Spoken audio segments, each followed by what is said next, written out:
l'ONASEM imagine que la Banque centrale ou le gouvernement devrait donner rapport sur les résultats de l'opération parce que l'opération a causé beaucoup de dommages collatéraux à certains.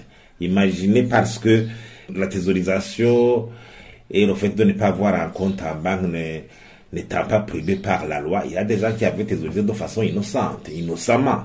Et si quelqu'un avait conservé, thésaurisé à la maison 20 millions, 25 millions, et on limite le versement à 10 millions, ça veut dire que les 10 millions, les 15,5 millions, il les a perdus comme ça.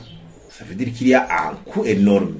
Il y a beaucoup de commerçants qui font des affaires, 25 millions, 10 millions par jour, 5, et donc garder une somme d'argent à la maison, plus de 10 millions, c'est un capital annulé. Donc ça cause un tort énorme à ces gens-là. Il y a aussi la perturbation des activités commerciales qu'on a observé. On a observé une perturbation des moyens de paiement, des activités commerciales. Et dans certains coins, le commerce a été arrêté. Le temps perdu pour faire des files d'attente et attendre pour le remplacement des billets.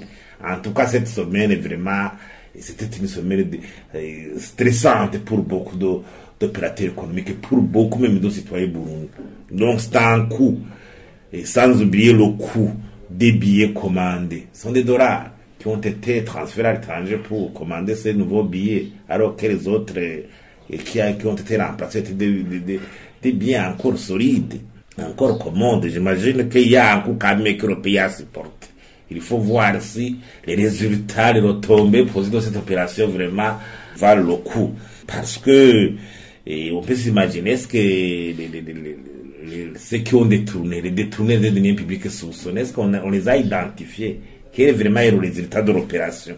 Encore une fois, est-ce que peut-on dire que la clôture de l'opération de démonétisation justifie la fin de la poursuite de personnes qui pourraient se rendre coupables des actes de détournement des deniers publics? Non. Il faut continuer parce que le blanchiment est puni par la loi, et l'enrichissement illicite, il faut vraiment une justice forte.